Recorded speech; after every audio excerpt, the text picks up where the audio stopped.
প্রথমে একটু বচন শুনে নেওয়া যাক।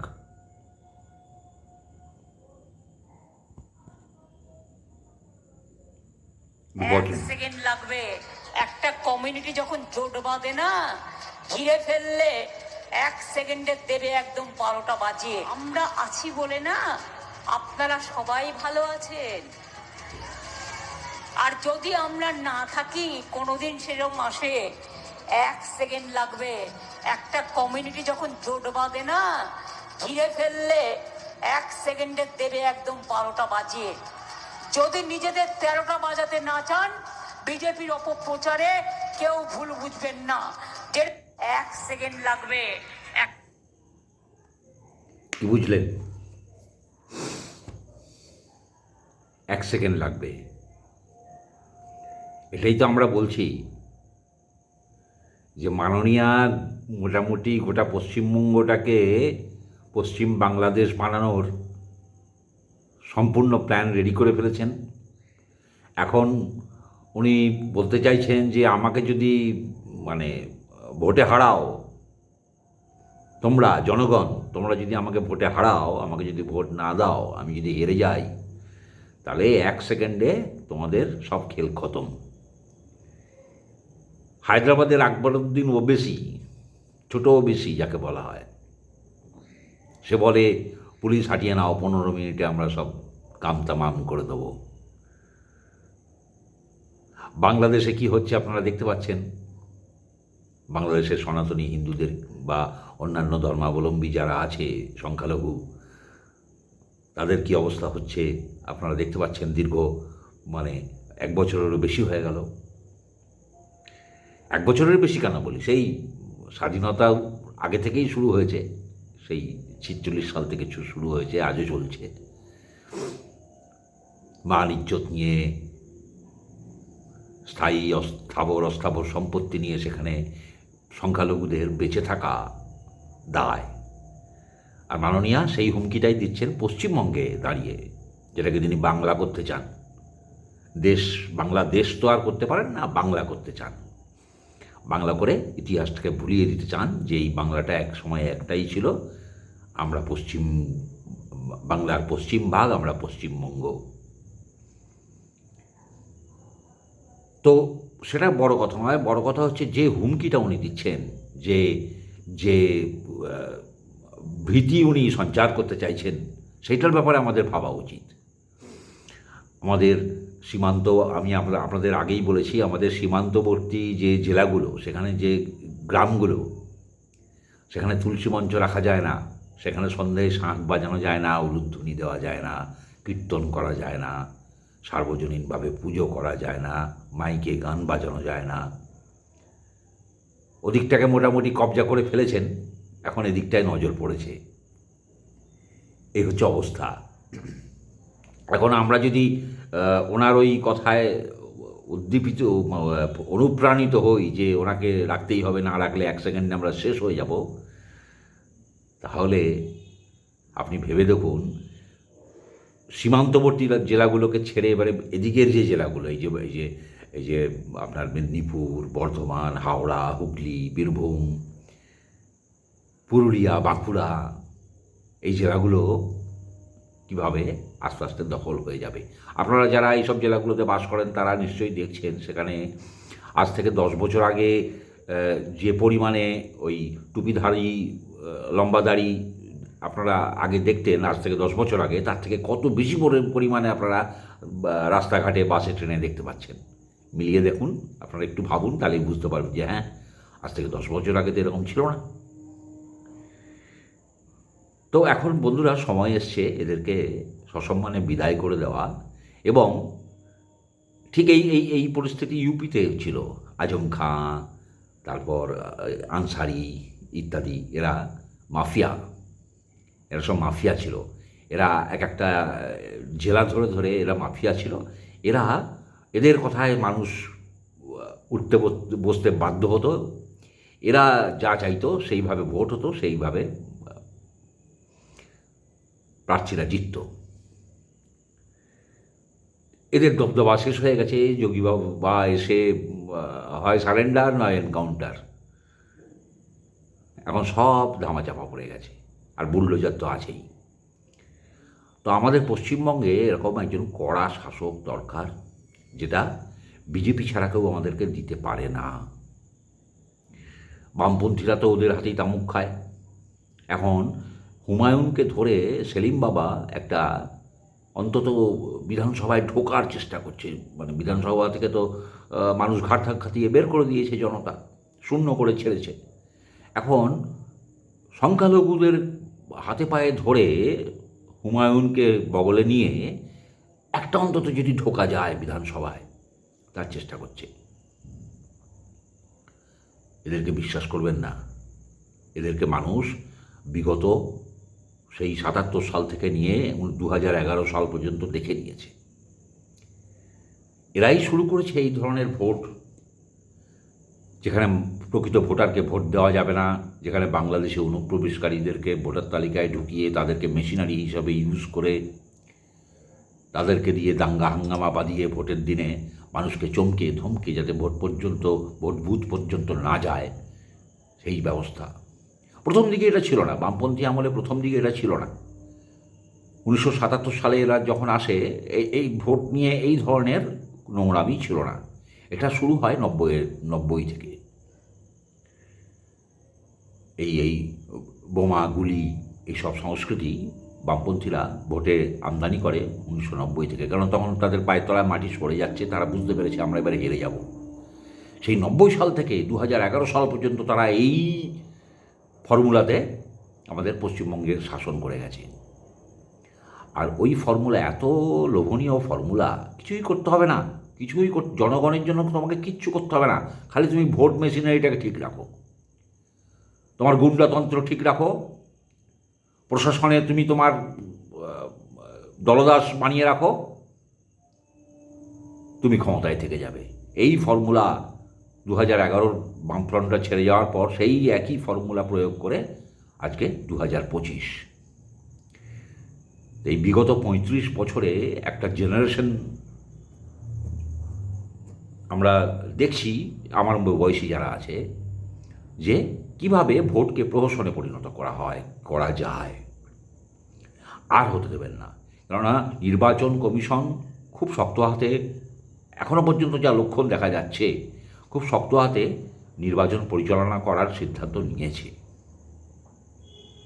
সে রাষ্ট্রপতি শাসন হোক চাই না হোক, রাষ্ট্রপতি শাসনের পরিস্থিতি যদি, যেটা আপনাদেরকে আমি বলেছি, যেটা সরকারের মেয়াদ যদি শেষ হয়ে যায় রাষ্ট্রপতি শাসন হবে, সেটা স্বাভাবিকভাবে হবে। তা যদি নাও হয়, তার আগেই যদি স্বাভাবিকভাবে ভোট হয়, আমরা যদি ধরে নিই যে স্বাভাবিক সময়ে ভোট হলো, সেখানেও নির্বাচন কমিশন এমন সব পদক্ষেপ নেবে যাতে মানুষ শান্তিতে ভোটটা দিতে পারে, নির্বিঘ্নে ভোটটা দিতে পারে, মানুষ যেন ভয় না পায় বুথমুখী হতে। অতএব আপনারা সংকল্প আপনাদের ধীরে ধীরে আপনারা সংকল্প আরও জোরালো করুন। আপনাদের আশপাশের যারা আপনাদের জ্ঞাতি গোষ্ঠী পরিচিত যারা আছে তাদেরকে বোঝান, যে অনেকে এখন বোঝাবে যে ভোট দিয়ে কোনো লাভ নেই, ভোট দিয়ে কী হবে, ওই তো সেই লঙ্কায় যে যায় সেই রাবণ, এইসব ধরনের কথাবার্তা বলে, এবং বিজেপি তৃণমূলের সেটিং আছে এইসব বলে আপনাদেরকে নৈতিকভাবে ভেঙে দেওয়ার চেষ্টা করবে, যাতে আপনি ভোটটা দিতে অনুপ্রাণিত না হন, উদ্বুদ্ধ না হন। খবরদার ওই ফাঁদে পা দেবেন না, এটা ফাঁদ, খবরদার ওই ফাঁদে পা দেবেন না। আপনার ভোট, আপনি ভেবে দেখুন, আপনার মতন আপনার বুথে যদি 10 জন ভোট না দেয়, তাহলেই একটা ভুল মানুষ নির্বাচিত হতে পারে, একটা সমাজবিরোধী চোর ভোটে নির্বাচিত হয়ে যেতে পারে, আপনার মতন যদি 10 জন মানুষ ভোট না দেয় একটা বুথে। অতএব ভোট দিন এবং মানুষকে উদ্বুদ্ধ করুন ভোট দিতে। সবাই সবার নিজের স্বাধীনতা অনুযায়ী ভোট প্রয়োগ করবে। কারো যদি ইচ্ছা হয় বামপন্থীদেরকে ভোট দেবে, কারো যদি ইচ্ছা হয় তৃণমূলকে ভোট দেবে, আর যার ইচ্ছা বিজেপিকে ভোট দেবে। স্বচ্ছভাবে ভোট হোক, সবাই ভোট দিক, যে যেতে জিতুক। ভোট দিয়ে কি হবে এই ফাঁদে আপনারা পড়বেন না। আর লঙ্কায় যে যায় সেই রাবণ হয়, তাহলে তো দেখুন আমাদের প্রতিবেশী রাজ্য বিহার, 2000 সাল পর্যন্ত বিহার ছিল জঙ্গলরাজ। সেখানে ভোট তো ছেড়ে দিন, ভোটে ব্যালট বাক্স লুট হয়ে যেত, ব্যালট পেপার লুট হয়ে যেত, মানুষকে ভোট দিতে দেওয়া হতো না। আর সারা 5 বছর ধরে কি হতো? যা নয় তাই, ধর্ষণ, খুন, সরকারি কর্মচারী, তাকে বাগে আনা যাচ্ছে না, তাকে খুন করে দাও। বিহারে এটা চলতো। টাকা পয়সার টান পড়েছে, চলো ওকে অপহরণ করি, তাহলে 1,00,000-2,1 টাকা এসে যাবে। একের পর এক অপহরণ, মানে এমন এমন গেছে যে মাসে 4-5টা করে অপহরণ হচ্ছে বিহারে। সেই জঙ্গলরাজকে এনডিএ সরকার, নীতিশ কুমার এবং আমাদের বিজেপি, এরা এনডিএ সরকার সেই জঙ্গলরাজকে শেষ করে আজকে ঘুরে দাঁড়িয়েছে বিহার। আজকে বিহার আমাদের থেকেও এগিয়ে গেছে। ইউপি 2017 সালে আদিত্য যোগী আসার আগে ইউপিতে আপনারা দেখবেন, সোশ্যাল মিডিয়ায়, ইউটিউবে, ফেসবুকে আপনারা দেখতে পাবেন, মেয়েরা বাড়ি থেকে বেরোতে পারতো না। সন্ধ্যের আর দিন বলে কিছু নেই, বাড়ি থেকে বেরোতে পারতো না মেয়েরা। কেননা বেরোলে সে আর ফিরবে কিনা ঠিক ছিল না। স্কুলে যেতে পারতো না, লেখাপড়ার মেয়েদের লেখাপড়া ডকে উঠেছিল ইউপিতে। অপহরণ, খুন, এসব তো ছিলই। দখল, মানুষকে, অসহায় মানুষকে বিতরণ করে তার জমি জায়গা সব দখল করে নেওয়া, যেটা আমাদের পশ্চিমবঙ্গে অলরেডি শুরু হয়েছে। আমরা এখনও সবাই দেখছি, চোখের সামনে দেখছি না, কিন্তু এই সরকার যদি থাকে, এই আগামী 5 বছরে আমরা কিন্তু এটা দেখব যে আমাদের বাড়ি থেকে তাড়িয়ে দিয়ে আমাদের জমি জায়গা দখল করে নিচ্ছে। এখন খাস জমি দখল করছে, সরকারি জমি দখল করছে, এরপর মানুষকে তাড়িয়ে দিয়ে মানুষের জমি দখল করবে। রানাঘাটে ঘটেছে, আপনারা দেখেছেন নিদর্শন। বৃদ্ধ দম্পতি তারা পশ্চিমবঙ্গ ছেড়ে পালিয়ে যেতে বাধ্য হলো। এরকম ঘটনা ঘটবে। তো ইউপি, সেই ইউপি যে ইউপিতে এই ধরনের জঙ্গলরাজ চলত, সেই ইউপি আজকে ঘুরে দাঁড়িয়েছে, উন্নয়নের পথে তারা এগিয়ে চলেছে। তারা তারা প্রথম সারির রাজ্য হয়ে গেছে এই 10 বছরে। এখনও 10 বছর পুরো হয়নি, তারা প্রথম সারির রাজ্য হয়ে গেছে।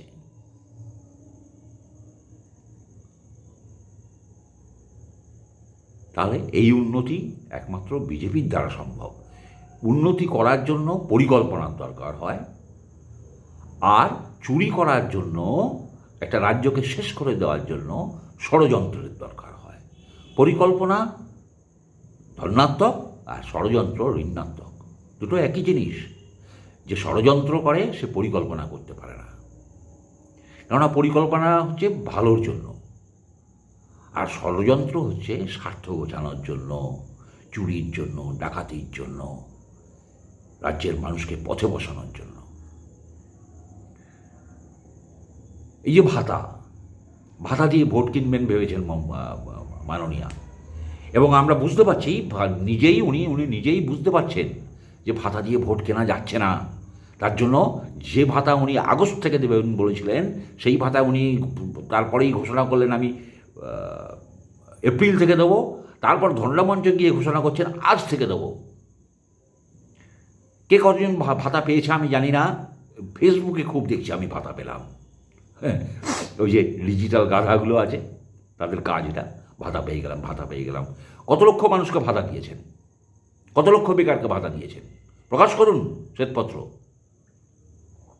এটাও একটা চুরির একটা বড় ষড়যন্ত্র। এই ভাতার নাম করে কোটি কোটি টাকা পার্টি ফান্ডে যাচ্ছে, এটা তদন্ত করলে হয়তো বেরিয়ে আসবে। আমার সন্দেহ এটা, যে ভাতার নাম করে টাকাগুলো সাইফন হচ্ছে, ড্রেনিং হচ্ছে সরকারের টাকা। কেননা এরা আর গাঁটের পয়সা খরচা করে ভোট লড়তে চাইছে না। এরা দেখছি যদি হেরে যাই কেন টাকা খরচা করব,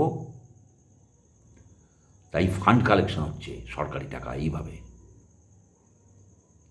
সরকার যদি উল্টে যায়, আপনারা মিলিয়ে নেবেন, সরকার যদি উল্টে যায়, এরপরে বেরিয়ে আসবে যে কত লক্ষ লক্ষ্মী ভাণ্ডার ভুয়ো লক্ষ্মী ভাণ্ডারে টাকা দেওয়া হচ্ছে, যে টাকাটা ঘুরপথে দলীয় ফান্ডে যাচ্ছে, নেতাদের পকেটে যাচ্ছে। সেরকমই কত লক্ষ এই বেকার ভাতার নাম করে ঢুকে যাবে। তারপরে ওই যে পরিযায়ী শ্রমিকদেরকে কি কি একটা ভাতা 5,000 টাকা কতজন পেয়েছে, অথচ বলছে আমরা দিচ্ছি। সে টাকাগুলো কোথায় যাচ্ছে? সব ওই ঘুরপথে দলীয় ফান্ডে আসছে ইলেকশনে লড়ার জন্য। কেননা যে টাকা এরা সংগ্রহ করেছে, লুটেছে, সেটা এরা এখন বলছে এটা আমাদের টাকা, আমরা কেন খরচ করব? কোনো নেতা পকেট থেকে টাকা খরচা করবে না, পার্টির ফান্ডেও তাদেরকে টাকা দেওয়া হচ্ছে না যে যা চুরি করেছো, চুরি করার টাকা দিয়ে ভোট লড়ো। অনেক তো করেছো চুরি, এরা খরচা করো, ভোটে লড়ো সেই টাকা দিয়ে। কিন্তু নেতারা সেটাতে রাজি হচ্ছে না। এখন ধরুন যে নেতা এতদিন ধরে লুটপাট করে এবারে নিজের টাকা খরচ করে ভোটে লড়তে চাইছে না, সে জানে আমি লড়লে হেরে যাব, তার জায়গায় একজন নতুনকে যখন দাঁড় করানো হবে, সে কোথায় টাকা পাবে? তাকে তো টাকা দিতে হবে, তাকে তো পার্টি ফান্ড থেকে টাকা দিতে হবে। টাকা আসবে কোত্থেকে? পার্টি ফান্ড মানেই তো টালির চালের ফান্ড, টালির চালের টাকা হয়ে গেছে এখন সেগুলো। টাকা তুমি কার? মানে যার পকেটে তার টাকা, টালির চালের পকেটে চলে গেছে, সে এখন তার টাকা হয়ে গেছে। এখন টাকা পাবে কোথায়? এইভাবে টাকা তোলা হচ্ছে। তো এই অরাজকতা, এই ভ্রষ্টাচার আর নয়, এবার একে বদলাতে হবে। আপনারা সংকল্প করুন। আমি দিকে দিকে যে পরিবর্তন যাত্রা হচ্ছে, তাতে সাধারণ মানুষের যে আগ্রহ দেখছি, খুব আশাবাদী আমি।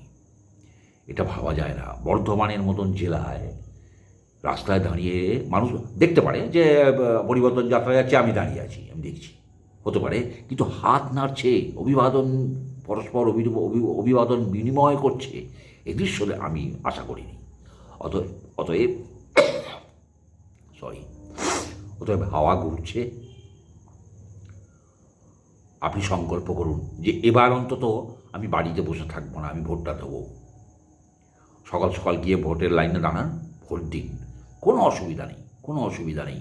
দেখবেন অভূতপূর্ব শান্তিপূর্ণ ভোট হবে, যা আপনারা এখনও দেখেননি, সেই ধরনের ভোট হবে আমার বিশ্বাস। আর আপনারা যদি সংঘবদ্ধ হয়ে ভোট দিতে চান, কারো ক্ষমতা নেই আপনাদেরকে আটকাবে।